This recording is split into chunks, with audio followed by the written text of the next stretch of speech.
All right, I think we're live. I'm gonna quickly send out a tweet, give everybody a few seconds to get in here. All right, we've already got people here. Putting a tweet. 1 second, guys.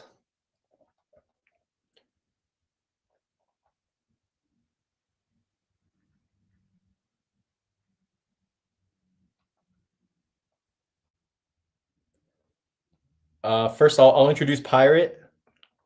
First time on the show. We were trying to get his camera working. It wasn't working. But oh, there he is. Pirate. Yeah, hello. Pirate, are you with us? Yes, can you hear me? Yes, let me turn up my volume a little bit. All right.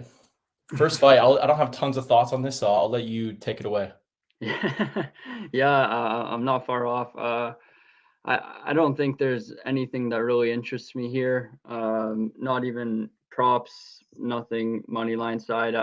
I've just, even from out of cage stuff, not to do with tape, I've just heard that Hamdi has been dealing with a lot of stuff, money, family issues, all that, and just not something I see value in getting involved at, like a near pick'em or slight favorite. So I'm just gonna pass on this. If I had to play something, maybe like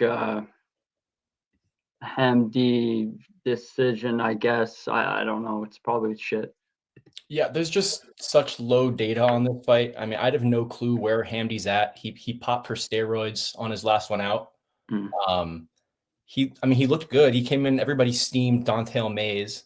And I kind of think, I mean, if you're willing to bet Don'Tale Mayes on the premise that he's going to be able to stuff takedowns and land a jab, I feel like Jamal Pokes is probably even more proven at that game plan. And his balance looked pretty damn good. I bet him against Peterson at a nice dog price. So I guess if forced to pick a side here, I'm leaning Pogue's decision, just because I think he's going to be getting the better damaging shots off on the feet, and he's athletic enough to get up. Granted, he's kind of away from being an athletic guy anymore. He's like bordering on like eating his way out of the UFC, it looks like.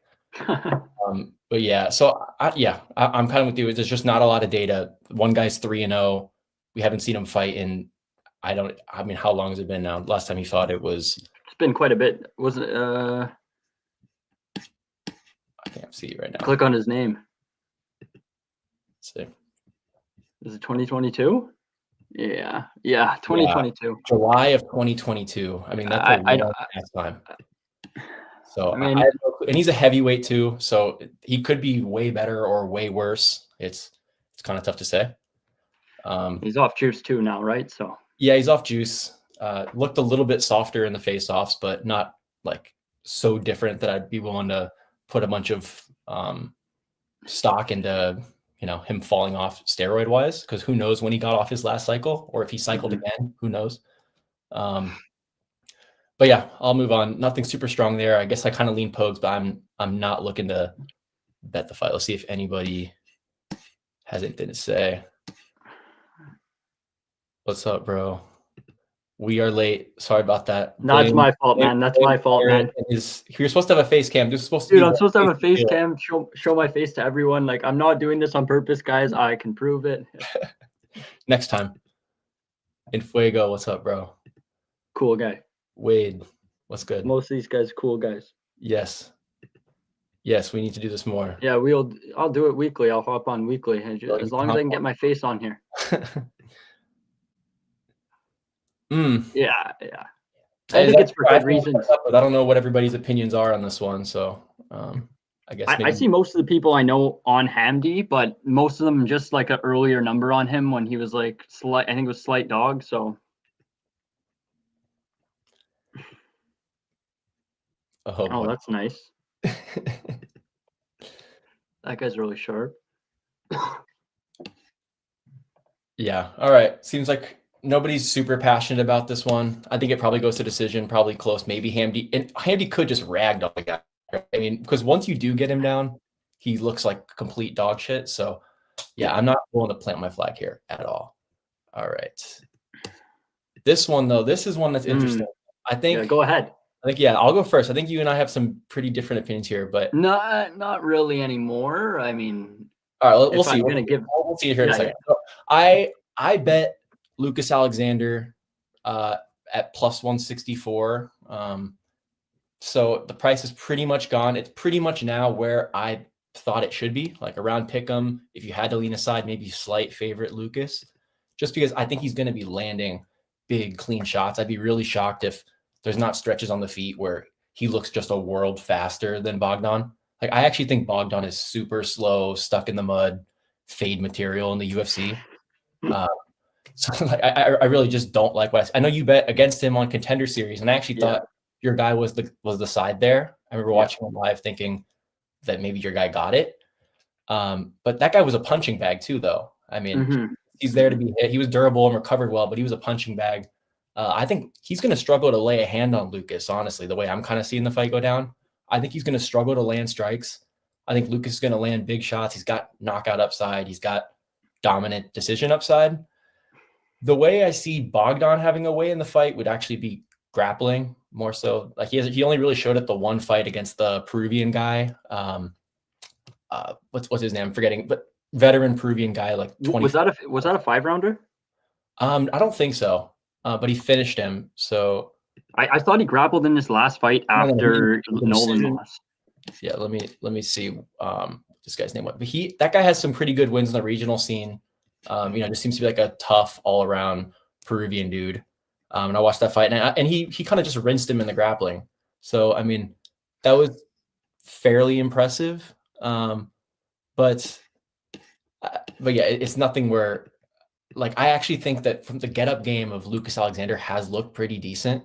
Like I'm watching the God, his name's escaped me right now. Who's the massive jacked Brazilian who's been tearing through the division? Who choked him out? What division? 145. Brito. Yeah. I actually thought his get-ups against Brito weren't that bad. Eventually, Brito got to the kill spot, and there's not really a whole lot you can do there. But yeah, I don't hate on it. I did bet him huge at minus 250 against Jekka. And honestly, I would do it again. I mean, he got mean bonked, and time will tell if Lucas is any decent, but I see talent in the guy. So yeah, I was willing to lay any sort of dog money on the guy. I think he should be slight favorite here. What do you think, Pirate? Yeah, I tend to agree with you. I think the line's definitely gone on Lucas, and I actually did lean to a play towards Grad. Then I gave it a little bit of retape. I do agree too that Lucas is going to be one step ahead on the feet. I don't think he has KO upside here. Grad is pretty durable, but he's pretty hittable too. Most of the what was it called? In that Brito fight, even I can't put much into that. Just it was a standing back take. I don't think Bogdan is even close to that level of grappling, obviously, and I don't even think that he really tries grappling often. So I could, if I'm playing anything, it's just going to be a Lucas decision, and I think I'll actually have a bit on that. I don't really see him finishing the fight, to be honest with you. I don't like which fight was it? It was against this like shitty white guy he fought in the UFC. Was it? Yeah, Steven Peterson. I mean, I didn't like the look of that fight. I thought he could have finished that guy. Just yeah, Lucas decision for me. I mean, he rinsed Steven Peterson, but Peterson was pretty clearly. No, it wasn't like a close fight or nothing. Yeah, it was just I see the same, right? Like Bogdan throwing looping shots and missing, and I guess if I was to do anything with Bogdan or anything like big, I would definitely play maybe a over here because I think over is more correlated with Lucas and. Yeah, I think Lucas is an overs type of guy, but generally these guys with this type of style, I feel like have the capability of covering big price tags. You think of someone like he's almost like a super Walmart version of Ian Gary to me. But just like that stick on the outside, he's going to feint, he's going to out footwork you, he's going to throw a low kick, a jab. He's long for the division. He missed weight again here. He missed weight last time. For you. Yeah, I mean, it's probably a good thing in this case. I think it's just he's a big dude rather than he's injured or something. So yeah, Yeah, I thought maybe you were going to get to Bogdan. I know you were like kind of leaning that way at one point. I think the guy sucks though. We'll see. Maybe time will tell, and he gets better. It's not. There's been guys I think suck, and they turn out to be okay. But The yeah, problem is, it's like I don't think Lucas will fight into his fight, and Bogdan's fight literally just looks like ape. Like just walk forward, no technicality, no process at all. Run forward, throw punches, and maybe he grapples, but like even then, I doubt he'll grapple. If he was smart, he would have tried to grapple as well a bit more, and even then he didn't. And when he did, he could barely hold him down for more than 5 seconds. yeah, because like Aswell has like a UFC get up game, which I think basic get up game. Yeah, basic UFC level get up game. So I think that's enough against Bogdan. We'll see. Maybe he's able to throw in hooks and ride the guy, and if he's able to throw in a body triangle, then all of a sudden I don't love my bet anymore. But I think maybe Lucas' decision. If I had to give something out, it would be Luke's decision for sure. Okay, cool. So we're lining up more than I thought we were. Yeah. All right. Here you can go first on this one. Yeah. I taped MBS's early on. I taped MBS's career in 125, and I just wasn't liking what I was seeing. It was like Holly Holm classic, or what's it called? Not Holly Holm. Fuck. It was Jillian Robertson taking her down I think it was like 2 or 3 times in the first round, kind of like rinsing her, making her look like a good wrestler, which Jillian really isn't. She's just mainly a good grappler. And then finding a finish. And then the Barella fight, she like gets taken down instantly, and then like finds like literally the worst triangle setup and the most telegraphed triangle setup I've ever seen, and like the weakest tap I've ever seen. And then the Holly Holm fight, she's just getting muscled up against the cage. There was no, at first I play Jasmine minus 200, and then I watched Jasmine. She can barely even land a jab. Yeah, I think it's good.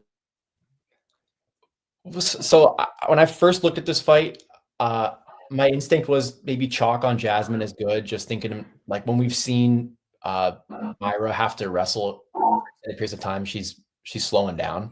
Like in that 5-round fight, she came out looking really good. And then hello, Pirate, you good?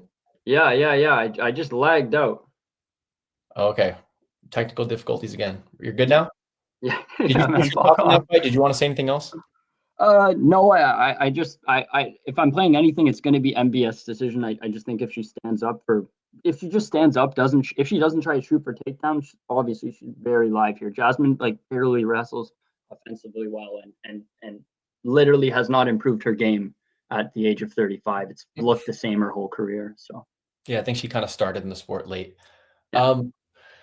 At first thought, I was thinking maybe chalk here is good, because when Jasmine does get her game going, she tends to look pretty damn dominant, like the way she was just in her last fight against Lipsky, yeah, rinsing her on the mats. Yeah, and Lipsky's takedown defense has been improved since she went to ATT. So I mean, she's been pretty tough to grapple in general. So that was pretty impressive. And then I think about the fight against Raquel Pennington in the fight, and she comes out looking good, looking like she's going to be able to be physical in the clinch, landing knees, but just really quickly her gas tank abandons her when she's really forced to grapple. I bet on the judo girl, Egger, and she got armbarred real quick. So I totally could see something like that. I could see Jasmine going in, diving into the guard, getting armbarred. And I could also see MBS winning 2 rounds just by being the girl with more venom on the feet, because that's a rule of thumb for me. That's, it's hurt me in the past betting on these girls that in the striking just have absolutely nothing behind their shots at chalk, expecting them to grapple against one of these girls that hits like a dude. And there's no doubt that MBS hits like a dude. She's got a clear testosterone advantage here, which is important for women's capping. And so, yeah, I'm passing. I think it's right to make Jasmine the favorite, just because that grappling upside, it could look really big by rounds 2 and 3 if MBS ties the way she usually does. But yeah, I don't have anything here. What's the over? Is it just chalk to Kingdom Come? Yeah, it's pretty chalked. I mean, if we're talking mathematically, I think having MBS decision at like 18% is kind of crazy, but I think it's around that right now. It was what was it? What's the number right now? I seen like plus 450. On Bueno Silva decision? Yeah. Yeah, you can get 400, 450s are out there. Yeah, So, yeah. I think that's good in a women's fight. Like I said, if she keeps it standing, like she's good. If she just decides to grapple, that's when like Jasmine will more initiate her grappling, right? Like, and then even use it to offensively grapple herself. But if she just stands, I mean, we go 2 rounds, we're good. all right. So yeah, and Jasmine by decision minus 170 is just absolutely disgusting. So yeah, all right, makes sense. All right, next one. I'll be real quick on this. I mean, right, to me, this is squash. Like, I think Hadzovic is complete dog shit at fighting, just in general. I don't think he's super coordinated. I think he's super hittable. His grappling looks like nowhere near UFC level. Wrestling nowhere near UFC level. So, like, to me, it's a pretty obvious Terrence McKinney is going to just run through him in round 1. I'm looking for maybe if I can get some sort of good same game parlay price on, Terrence McKinney, just playing into his either round 1 rear naked choke or round 1 bonk. I'm kind of leaning towards rear naked choke. But yeah, maybe some sort of same game parlay or, I mean, what's Terrence McKinney round 1? I'm sure it's hideous. minus 145. Yeah, that's tough, man. Although I honestly kind of thought the market might even set it wider, just because, I mean, his inside the distance is minus 425. And like, what does a Terrence McKinney round 3 finish look like? No. Terrence McKinney will not win a fight if it leaves the 5-minute mark. I mean, I'm not against or opposed to minus 250 under 1.5. Nice. That's the way I lean. I didn't tape this fight at all. I'll let you know right now. I don't think you really have to tape this one to know. Yeah, it's a Terrence McKinney. I know what to expect. Yeah, exactly. I have like some like doesn't start round 3 minus 300 and some stupid fucking parlay from like. Yeah, those might be good. I have a hard time stomaching those bets. It might be good though, man. It might honestly be good. Yeah, I did say AT&T. You got me. Silva rocking. Yeah, she had this camp at Fighting Nerds. Interesting. Maybe they got her on the good EPO this time around. Yeah. Yeah, for sure, man. He might just bonk him with the first right hand that he fires. But I do kind of think he's due for a rear naked choke. And Hadzovic is just such a bum on the mat that I'd be shocked if guys like Saeed Yakub in his corner aren't saying, Terrence, take this guy down and choke him out. Like it's like no damage, nothing. Like he's so negative. Easy paycheck. The UFC doing him a favor here. So yeah, Terrence round 1. Okay. This has the potential to be a slop fest. You can go first, Pirate. Yeah, I don't mind our poke on Peterson. I think Shamil is still pretty front loaded. Peterson showed a good game with that jab last time and didn't try to like force wrestling. I like that. I like that it shows just from like that first fight in the UFC. It's like such a drastic difference. Although I will say, I have a bad read on Shamil's cardio.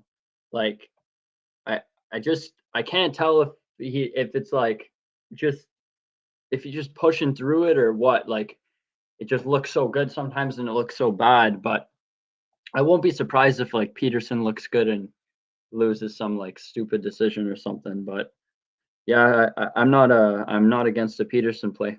I think he could even get takedowns late or maybe even a finish late.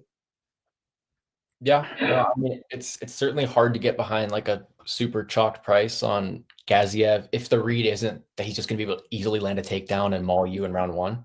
Yeah, like, and the overs are like not really favored, but they're not that bad either. No, yeah, I mean Gaziev ITD minus 140. It's hard to imagine there's like tons of value on that. No. I don't. I think all of his win condition mainly in round 1. Yeah, I kind of think Gaziev is just the better put together guy. I think he's going to be the one landing the better shots on the feet. And it's just like, what does Peterson really do well? That's the thing that Yeah. I'm trying to find out. Like he wings a left hand. He has a decent single leg that he can run the pipe on and try to dump you. And if you're a complete, fish, then maybe he can finish you on the mat. But Gaziev, solid grappler. I think he's better offensively and defensively, probably than Peterson grappling wise. So I think he's just slightly better than Peterson everywhere. Not enough to the point where I'm looking to lay this chalk, but it kind of feels like Gaziev should be, maybe it should be more like 70% than 75, 80%, which I could maybe understand that, but I definitely think he should be a favorite here. Yeah, for sure. Yeah, I mean, Peterson to me is a fade commodity in the UFC. And if there's any question of like what the UFC is trying to accomplish here, it's like they've already shown they wanted to push Gaziev hard. They put him against Jairzinho in a 5-rounder way too quickly. I think he probably learned a lot from that fight. Like it's probably a decent time for him to reevaluate his game plan, how he's going to implement his cardio, what's his plan B, when does he go to plan B, all those things that you kind of have to figure out once you're in the UFC. So yeah, I mean, I have nothing here on the fight. I will say too, like even leaning towards a play on Peterson, like he did not look. I'm not a guy that's like some scale wizard, but he did not look good at those face-offs either. He looked pretty. His body looked out of shape than it was last time. You're not quite dark horse, but you can still figure it out. I mean, Yeah. Okay, this to me is actually good. I like this. That if I had that, I would bet that. Yeah, I think that's a good look for anybody with the Bet Rivers. Next one. This Con Ofley, man. I faded him hard in his debut just because I don't really view him as we both did. Yeah, we both did. I don't like him very much as an athlete. He's just kind of small for the division, limited upside, not a ton of power, not super durable. Just kind of feels like one of these guys who came into the sport later in life and just has limited upside as far as how far he can go. With that said, every Naeemov win has looked pretty janky in the UFC so far. Like, which one I'm thinking of? Eric Silva, where he like steps in the cage and breaks his foot before the thing happens. Got finished by Lima, though that was a pretty decent showing because Lima's a total stud and he had his moments there. Bonks Nathaniel Wood and to hold him down for a couple rounds. And then Jamie Malarkey with 0 chin. I think, I think he should be favored over Con Ofley. He's definitely the A side. He definitely is the more athletic, the bigger guy. I think he's got more finishing upside. But could I see this turning into some sort of kind of greasy decision if he doesn't land anything huge on Con early and it gets into cage pushing back and forth? Maybe Con can start pressuring. I could see him working his way back into the fight. So yeah, I didn't go super deep on tape on this one either. And I'm not exactly sure where to rank these guys in my, my mental power rankings in the division. What do you think, Pirate? Do you have any stronger take? No, not really. I don't think anyone, I'm saying this, I don't think anyone should be parlaying Naeemov at any price favorited ever against anyone. I don't think of this guy, even right now, I think he's going to win, but I don't think he's going to cover anywhere near this line. And any fight he's in is relatively closer. There's always something like even in that Wood fight, a lot of things in that fight go a few different ways, and he's losing that. If I did take a bit on the under 2.5 at a bit better. Oh yeah, it's gone down now. Yeah, no, I don't know. I honestly, I might even I didn't tape this much, but if Ofley gets to around plus 350, I could get to that. Yeah, I think we both kind of are leaning more dogger pass just because Naeemov's not really like. Yeah, obviously it has to be dogger pass. It's just like I wouldn't even be I don't even rate Ofley high at all. Like I had a large bet on him. I do think Naeemov can just kill him instantly. This sums it up pretty well. Ofley is he's kind of there. Thank you. Yeah, he's there. He's gonna do some stuff, but he's nothing special at all. There's no nothing tells you like, oh wow, this guy's going to be a future top 15 contender. I would have never expected him to do Fletcher like that. Just saying. I rated Fletcher pretty highly, and like for him to do that though was just like the most random thing ever. Something must have been wrong with Fletcher, because I'm telling you, they rematch right now. Fletcher smokes him inside 2 rounds. Yeah, I don't know. Something about this Naeemov guy I just don't think he's like a reliable commodity at huge stock in the UFC to cover prices, because he's liable to gas out. He's liable to fight stupid and just start winging overhands and throwing spinning wheel kicks. So yeah, I've only backed him as a dog. I can't say it again. I'm sorry, I didn't mean to interrupt you. I've only backed him as a dog. I really wouldn't do it here. I wouldn't back him in any parlays, nothing, not even look that way. All right, next one. There's Ziam, Mike Davis. You can go first, Pirate. Yeah. Oh, yeah, the line's back. I like Mike Davis money line here. I think he can get takedowns, and I think he can get takedowns pretty easily. Most of the guys with, as in like Figlak, Don Maj, that's an old one. And even Favola, most of these guys, when they're shooting on him, they shoot for the traditional like hand and head to chest, just like the body lock takedown. Whereas a lot of Mike's takedowns I see, he's usually setting them up pretty nicely, using his jab to cut the distance, get inside, and then he's shooting for the legs, and he'll cut the corners too. Not only that, but most of the time when I'm seeing Ziam defend takedowns, he uses his length up against the cage. Mike usually doesn't just go straight back. I'm like doing the motion right now. He turns corners. Like his top control is not the best, but I think he can get them off here. As far as on the feet, I don't think it's I hear people saying it's like a wash. I don't think it's a wash. Mike Davis is a pretty clean striker, and Ziam has been caught in quite a few fights, including the Figlak fight, in the Figlak fight, he got caught with a left hook and then shot for a takedown. Don Maj fight, that was one of the worst fights I've ever watched in my life. Like Don Maj doesn't know how to drop to a double leg. Unbelievable. He could have got the guy down like 20 times. I think I could honestly we could look back in this line like a gift, in my opinion. I rate Mike Davis highly, but I will say the injuries do scare me a little, and all the surgeries. Yeah. Other than that, though, I think Mike Davis at this line is very good. Nice. Yeah, early in the week, I was considering Ziam for sure, just because, in general, he's an improving guy. Like he's still on the upward trajectory versus where I kind of think we've maybe seen the best Mike Davis already. Now we're just kind of hoping he can maintain form. Especially listen to the guy talk. It doesn't sound like he's super committed to the goal of becoming champion or anything like that.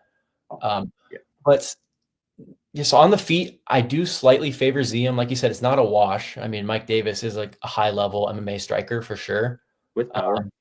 Yeah, exactly. I think the main thing for me is I don't know what to make exactly of Ziam's defensive grappling. And reason being, I watched the Figlak fight. It looks great. Looks like he's improving. Looks like he's been at Bulgarian top team, just putting in the work, cage wrestling. He's got a great frame for the division to be someone that can stuff takedowns effectively and have a good get-up game against the fence. So there's a lot to like. And then I bet him at, I think it was minus 200 against Puelles, and I win there. But he's getting taken down a million times. His get-up game and just his sprawl on a reactive shot doesn't look all that good. I know that there's definitely a chance that's an outlier. I always get reminded that was in Mexico City as well, which I get that could totally be it, but it also could just be, an indicator of where he's at defensively. So I'm not really sure. And you made a really good point about Davis going for a lot of reactive takedowns in the middle of the cage. It's not like one where just off being tall, you're always going to be able to get a foot to the ground because some guy's trying to lift you up with a high crotch or a body lock and put you off balance. Yeah. Right. Yeah, exactly. Versus him, he's going to just think we're striking, bait you in, drop in on a reactive double, and run through it. Yeah. Go ahead. Yeah, no, go ahead. My bad. So yeah, I think the wrestling upside kind of pushes me more towards Davis just because I'm I don't see any world where Ziam's the one dominating the grappling. But yeah, I really don't know. This could be a coming out party for Fares Ziam. I mean, maybe he really, has patched up those holes in his game. It looked good enough against Frivola. He's got a lot of ways to win. So I think it should be a competitively lined fight. So I kind of agree with the early Ziam move, bringing this back down.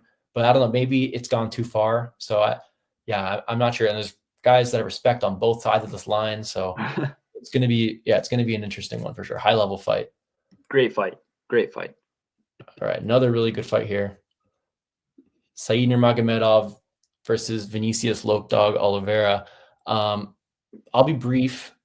I lean towards Lokdog on the money line and probably the over on the total.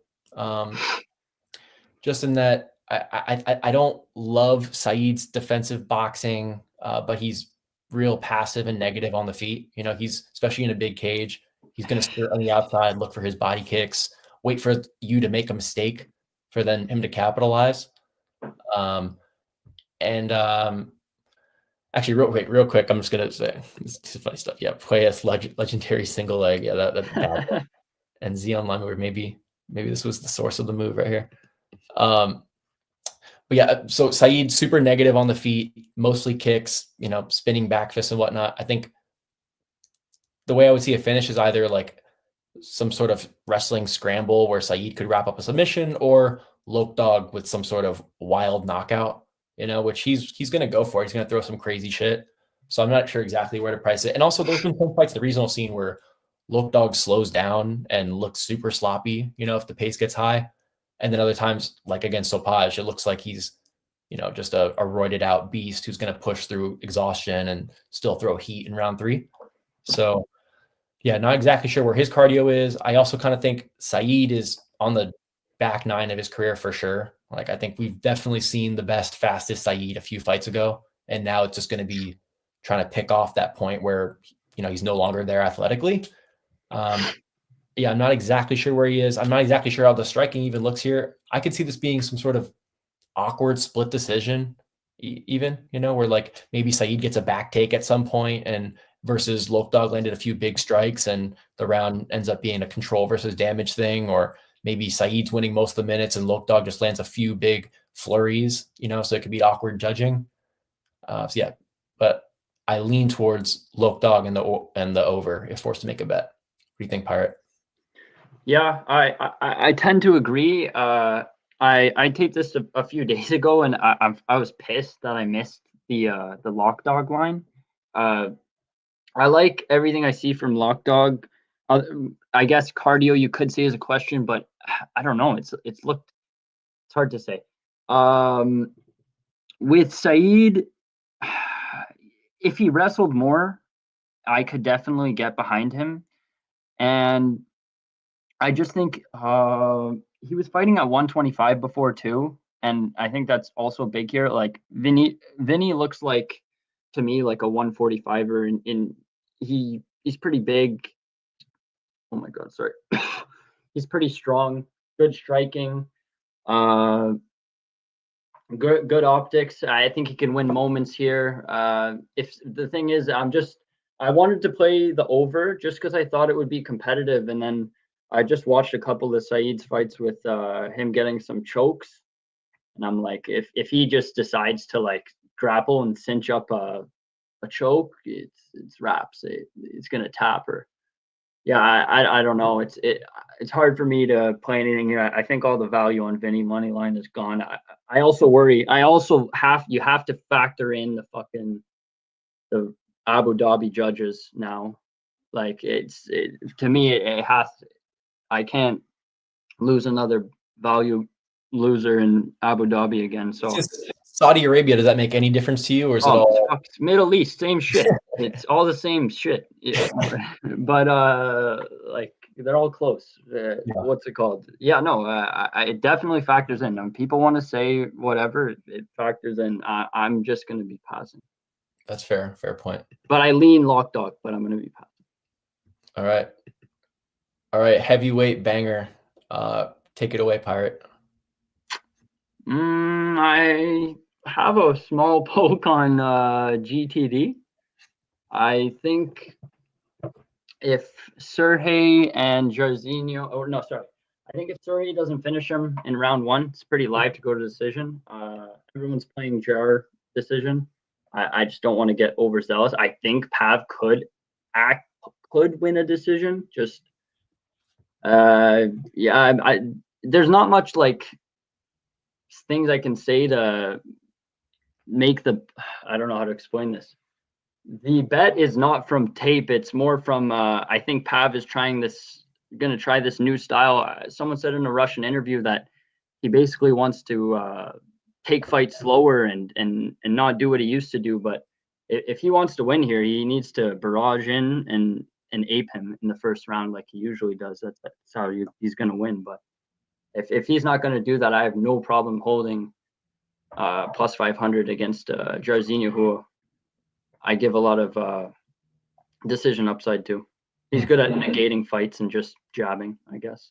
Not as elite as Volkov, but they also did spar for like 2 to 3 years back then also. Same Sergey and Shara. Yeah, so I mean, sounds like maybe you would agree with me that it could be a decent live betting spot, if he survives the early Pavlovich flurry. Oh, yeah. Because it could look like the Ngannou fight where he comes across the cage and just bonks in the first 2 minutes, just too much reach, too aggressive, and hits the button.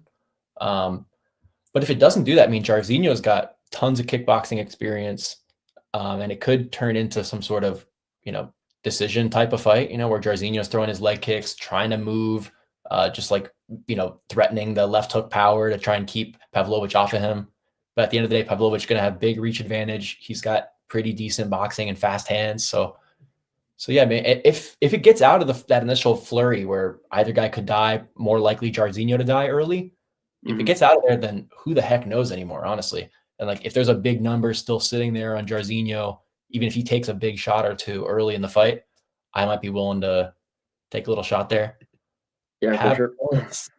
What is Pav points? That's it's like around plus 900. Like it's not that's pretty good. But I'm not. I might even just sweat out like GTD at that point at like plus 450. I'd have to do the math. That's what I said. It just doesn't make sense, right? Like you're fading like another outcome. Right. Yeah, and they both feel live. I feel like either guy by points could happen. Pavlovich 1-2 KO. Yeah, I mean, historically speaking, that's been a pretty good like plus 150. Yeah, I mean, what is that number? I'd have to look on like FanDuel, right? If you can find that, let me know. I don't have it on my odds screen. It's probably on FanDuel. Yeah, give me a second here. Let's see. GTD good. Yeah. Yeah. I think that's Chad. I wish you could see my face. I'm flipping him off. Is this Chad or is this This is Chad for sure. Or is it Dogfather? Dogfather. I wasn't sure. Yeah, I mean, that's a fun sweat bet for sure. I mean, it could look just absolutely horrible if Pavlovich comes out for blood, but yeah, and like it's kind of hard to imagine Jairzinho just being able to keep him at the end of a jab the way that Volkov did, like at least not as cleanly. Like Volkov can manage distance super well against deadly strikers. Pavlovich round 1-2 is minus 165. I wouldn't mind this angle though, like taking some sort of GTD sprinkle and then looking for maybe like a live entry on Jairzinho, or even just I might just have only the live entry and just see how a fight goes and avoid that early bonk equity. Yeah, no, it's 1-2 KO is definitely always realistic with Pavlovich. All right, you got anything else, or I'm gonna go to No, nothing else. All right, this is finally one where you and I agree. I'm gonna just go real brief, and then I'm gonna let you give some good details on this. I'm sure it'll be same. Yeah, I mean, I know we both like overs here. We both like overs.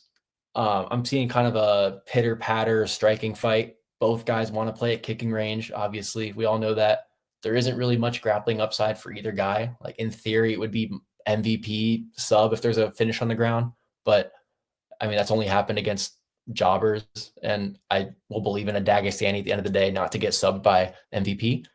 So I think it's a striking fight. I could see somebody getting dropped, but I don't really see too much follow up and finish here. Like, it's hard to imagine some guy getting really put on the back foot here, really, just repeatedly hit with massive shots. Neither guy is going to be just recklessly throwing bombs, winging overhands, or closing the distance nonstop. Like, if one guy lands a big shot, they probably are going to resettle back into kicking range and go back again into a point striking karate fight where Shara maybe has more volume with the low kicks, which are always there, or the body kicks. So it's like, outside of a double spinning back fist meme like he did last time, or a random head kick, or an MVP dart in right hand, which even if he lands his MVP is going to land his right hand. We all know that. It's like, I just think Shara has got a good enough chin, recoverability, striking instinct, experience to survive all that. What was your reasoning for betting it, Pirate? I think I've been betting Shara's overs since he got into the UFC, and I don't see what the market is not agreeing with me on. Like, most of the time, he's just like, even that Armen fight, like, who the fuck is landing that? Like, it's just these. And the Tricoli fight, like, that should be the biggest teller of to smash this guy's overs. And then as far on the MVP side, I just think he's just, well, not think, I know he's just a counter striker. He can move forward, but even then, he doesn't have much volume. It's more just like he's winning moments. And I think anything under minus 300 for GTD is probably good, or over 2.5, similar. Just basically, I fully think that just Shara is not some, like, he's been just hyped up on like social media. It must be like social media or something that's like hyping this guy up till as some like KO artist. But like the guys he's KOing, so I've watched him fight against 155ers. It's nothing proves me at UFC level that he's some finisher. And then the MVP, I mean, if I see a finish in this fight, it's like MVP deciding to turn into a D1 wrestler and then get a fucking RNC or something, like. And even that, I give such low outcome to that. Yeah, I don't see it happening. Yeah, I'm trying to think. Okay, so GTD or over 2.5, I don't think it really matters. I would say No. I would take GTD until like minus 215-ish, and I would take maybe over 2.5 to around minus 240, 245, something around there. I'm sure you can shop around and get good prices. I know is that FanDuel number still sitting there? Let me check right now. I bet GTD at minus 190 and 2 units. I feel like a finish here is going to be pretty reliant on some sort of dart. Like, when MVP closes the distance, either guy has a chance to finish there. Like, it could be some sort of wild flurry in the pocket from Shara, like as MVP is closing the distance with that dart in right hand, or it could be the MVP dart in right hand or pull up left hook, something like that, to really, make it look real sweaty. But we only get a few of those per round. I mean, it's not like, especially if he's respecting the other guy, 185 pounds, throwing heat at it, he's not going to be doing that, 10 times a minute. So I feel like we'll sweat out a few big flurries, but for the most part, and also just, I mean, you kind of point out, like, the guys that Shara is finishing on the regional scene, complete jobbers, bums. And even then, it's like spinning hook kick. It's like repeatable. It's not like he's Ilia Taporio walking you down one body. No. Like, they're not coming by him. like he's just like, oh, it's cool. You landed a spinning kick. Well, you keep landing them. Well, and if you're not finishing Lord Nicol and you're taking Tricoli to Tricoli, when you take Tricoli over 2.5 rounds, you must be the biggest jobber. Like, dude, how are you gonna last? I mean, 185 is a shit division anyway, so he'll probably get far. Yeah, so we both agree. I think anything better than 70%. Yeah, that number's still there, by the way. I think that's still good. I bet it. I've been TTD, big limits at FanDuel. I mean, it's hard to. It'll be a good sweat. MVP love. Yeah, I mean, it's a striking. I agree. I agree, but I just think that it's just. I agree with MVP money line. It's just like a weird fight, like just going up to 185 in the Middle East and against like another striker. It screams 29-28 Shara to me, but I do lean MVP. Also, I think the reach advantage is kind of large here. Off the top of my head, I don't know what I think it's a 6-inch reach advantage on MVP side. Yeah, that's what it says on Tapology. I usually go by UFC stats. But yeah, 6 inches in a striking fight matters for sure. I mean, just thinking about like the Douglas Lima fight, the Ian Gary fight, like anybody who really tries to low kick can land on. Well, not everybody who tries, but anybody who's really high level striker that tries to low kick, it's there just with that bladed stance from MVP. So like I just feel like he's going to get off more numbers, but yeah, maybe those big boxing shots. He's got the better hands, I would say, than Shara. Like I can't imagine Shara surviving in BKFC against the god Mike Perry. No. He get chinned. He got chinned by a little. He got way back. He was cutting a lot of weight. He got touched up by this little, I think it was like a Chinese guy. I have the video. This would be a legendary hit. I could never bet it because I've never seen Shara show anything other than like throwing elbows off his back on the ground. What did he say? Shara sub. I mean, that would be a legendary hit. That's all I can say. Dude, I don't think he knows what a sub is. Yeah, I didn't think Yuri round 5 sub was happening either, but okay. So you never know. All right. Main event. You can go first part. I don't know what to think about this. I'm horrible with main events, and I'm not touching Izzy Chalk again. I have no idea where he's at as far as I don't know. I had him against Dricus, and I watched it back, and I was screaming on. I was like, those scorecards better have been 4-0 Izzy or something, and watch it back, and he doesn't look the same. He's slower, everything, and I don't think Imavov is going to get tired fighting at Izzy's pace. As long as he just doesn't, I wouldn't want Imavov to grapple too much. Obviously, I'd want him to grapple. I just wouldn't want him to. I want him to pace himself here, and I just don't know. There's not a lot I like on Imavov's side. I haven't been an Imavov guy, so maybe I was looking at the overs, but I saw like -200 last time. Maybe if it took some action, I'd take another look quick. But nothing. Yeah, no. I'm not interested in the overs either. I'm moderately interested in the overs. I haven't done it yet. I need to, go one back time through the tape and, really think about it. And also sometimes on Saturday we get, I guess it's an early card tomorrow, so I won't really have the luxury of too much time in the day, but sometimes there's crazy late steam on these unders. People love to bet on violence, and sometimes these big groups that come in, they're just blindly whacking unders these last few years. So hopefully this is one of those. I kind of think when I first saw this line come out, my thought was maybe Imavov dog money is the way to go. Just career trajectory wise, grappling upside. He's got the size, the strength, the wrestling experience to drag Izzy to the ground and sneak out a few rounds here. He's also not a fish out of the water on the feet. He's gone 5 rounds with the likes of Sean Strickland. So, he's somewhat proven with his cardio. He's been really good to me betting wise throughout the one time I can remember losing on his fight was I bet him against Phil Hawes, and that was a close decision.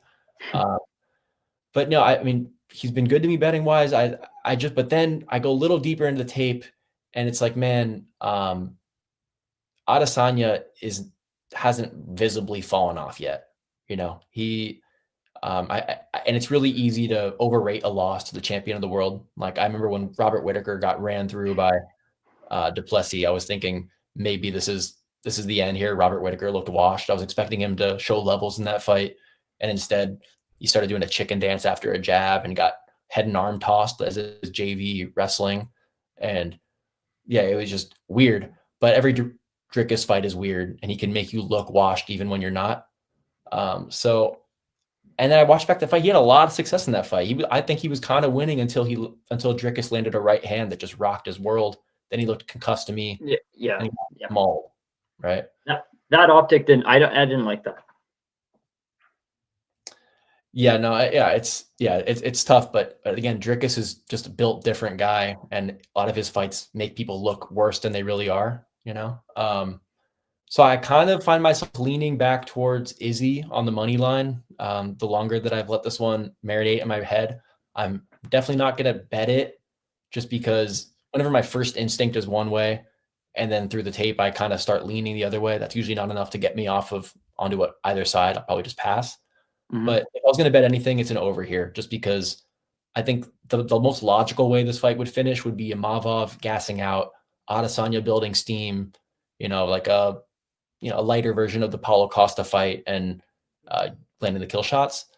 But I think Imavov's, when he does start losing in a fight, he's willing to resign to losing a decision, kind of like the Strickland fight. So I think he can, grab a clinch, grab takedowns if anything gets too heated for him, and just survive to a decision. And then also, I think his path is mostly decision as well. I think it's being able to grapple for 2 or 3 rounds and landing the better shots in 1 or 2 rounds and somehow getting 3 to 2. So that's mainly how I see the fight going the distance. I'm not quite sure if I can get there at minus 200. It might just be some sort of accurate price. Oh, it's changed. What is it now? Minus 165. Interesting. So yeah, I definitely have to retape that. I know it was like minus 170 at the Vegas books. So that was, yeah. When I was texting you about it, and the 4.5 was set at 200, so it's taken a reasonable amount of steam. Yeah, I'll have to take another look at that. Maybe there's some meat on the bone there. I'm not sure. Not sure what this is in reference to. He's not washed. I'm not confident in saying that enough to bet it, if that makes sense. Yeah, it does make sense. Yeah, I can understand. I personally just don't know. I have no idea. I agree. Driscus does make people look weird. I don't know. Not sure what this one is.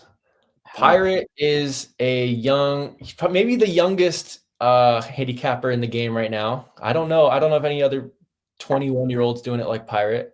But no, I think Pirate's a sharp dude and tons of potential for sure. And yeah, you guys should keep an eye on him, definitely. I'm relatively new. Who should we parlay this week with David Benavidez tomorrow? Mataj Penaz. There you go. There's a Mataj Penaz, playable to minus 1,000. Was that? No, I'm just joking. But he's definitely a parlay piece. And if you had to pick one on this card, what are you going for? Let me check my phone. So honestly, I would parlay up the bet that we gave out, the GT over in the Shara fight. That would be my favorite chalk. If I had to parlay, yeah, just the 2.5. I'm not sure if this is in reference to main or co-main. I'll say I'll answer both. Yeah, I would say if you've got like an off-market price on one of those things for either fight, I would say it's certainly live. The way I'm seeing the fight play down in my head, I could see it being like Imavov grappling early and winning, 1-2, and having like a really questionable 3rd round, and Adesanya digging deep, winning the 4th and 5th round. I could see it going a million different ways. So potentially, yeah, if you've got a good price, it could be. What do you think, Pirate? Do you think that's split decision? For what fight? Shara or main, either one. What's the line? Well, if something's off market, like, do you think? I don't know. Do you see this as you think this is more if it goes 5 rounds, it's going to be one guy pulling away, or do you think it could be a split type of deal? No, I think if it goes 5 rounds, it's UD. If you're going to bet any splits, I would have to bet it in Peterson and Pogues. Or Shara, or the Shara fight. I think those are very live. Sorry, not Peterson and Pokes. Peterson, Shamil, and Shara and MVP. I don't know about this fight. It's like plus 250. So yeah, that's tough to swallow. Yeah. Getting robbed by jabs, quitting and gassing isn't Waston. But the thing this is my boy. I want to get this. This makes sense to me. But it was Dricus du Plessis, the world champion, and he looks awkward in every single fight. And I mean, has there ever been a fight where Dricus just looks completely good the whole way through and clean? It's like, and it's going to look weird, but then again, anybody who he touches starts doing the chicken dance every single time. It's like, yeah, he has ridiculous power. Yeah, still knocks for a reason. And Yeah, I mean, I thought Whitaker maybe had fallen off the cliff after seeing him get jabbed, gas, and quit, but then he comes out and looks like himself against Paulo Costa. So yeah, man, I don't know. It's kind of tough to say. And at the end of the day, it's like the market's giving Poatan so much respect right now. It's like Adesanya is the younger guy. They came from the same background. They fought each other 3 times. It seemed like Adesanya was like the younger, fresher guy by fight 3. So it's just kind of funny. Like the narrative could be one guy's washed, the other guy is like the goat. What line would you bet on Adesanya? Like pick 'em? Yeah. I honestly think it's gonna get to like minus 125. Yeah. I mean, man. Yeah. At that That's point, hard for me to pass on. I agree. But I don't know. There's a lot of movement right now, like on Bet Online. Like I guess this would be the time that people would be starting to move lines, considering. Yeah, what it is like it's this is the equivalent to like Saturday afternoon. Yes, exactly, right? Like this all is the Americans and Canadians before they go to sleep, they're all bombing on these lines right now. So this is like, yeah, this thing, everything we say could change here in the next few hours with these lines getting whacked. You're welcome, sir. Easy. Yeah, I mean, he's been a reliable horse. No, I didn't. No, I didn't. No, I didn't. No, I didn't. All right, fake news. There, look at this, George, the expert in judging, especially international judging. He's letting us know that splits could be live. It could be funky here in Saudi Arabia. We might have some no-name judges we've never heard before, which, yeah, I mean, that's one thing I wish we would know who's judging each fight beforehand. I feel like that'd be great We get to know relatively close to the event, no?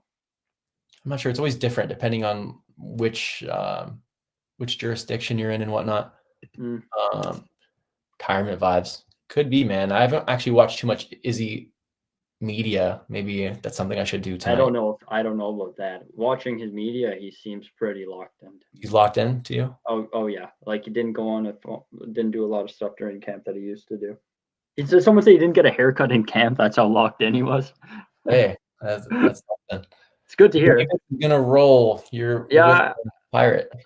I think he's gonna look decent favorite. I think the line could look like a gift, and I wasn't gonna tip it on the show or nothing because I played like minus 120 a bit ago, but it's back there, and I definitely think it's playable. There you go. Judges in Saudi. Ooh, yeah, maybe the. I don't know, man. They like Izzy a lot out there. Yeah, it could be. George says Saudi Arabia 3 splits last time. If that's the case, they won't give MBS the decision because she's lesbian. Here we go. Now we're gonna get canceled. Right. No. Is it Imavov sharp bait? Who said it, dude? What is that? I'm not sure what that means, but I will say that at first glance, I was thinking Imavov. The deeper I went, I'm thinking maybe not Imavov. So maybe this line movement has to make you lean Izzy. Has to. Uh-oh, it's been leaked. Inshallah parlay 8 Muslims. Wow. Okay. This is the George special. We got it on the show. Parlay all the Muslims and potentially win financial freedom. Agreed. All right. Agreed. This all is right. just a Pirate. Thank you, dude. We'll do it again for sure. Thanks to everybody who came here and chopped it up in the chat. Hope you guys all cash your tickets. And yeah, till next time.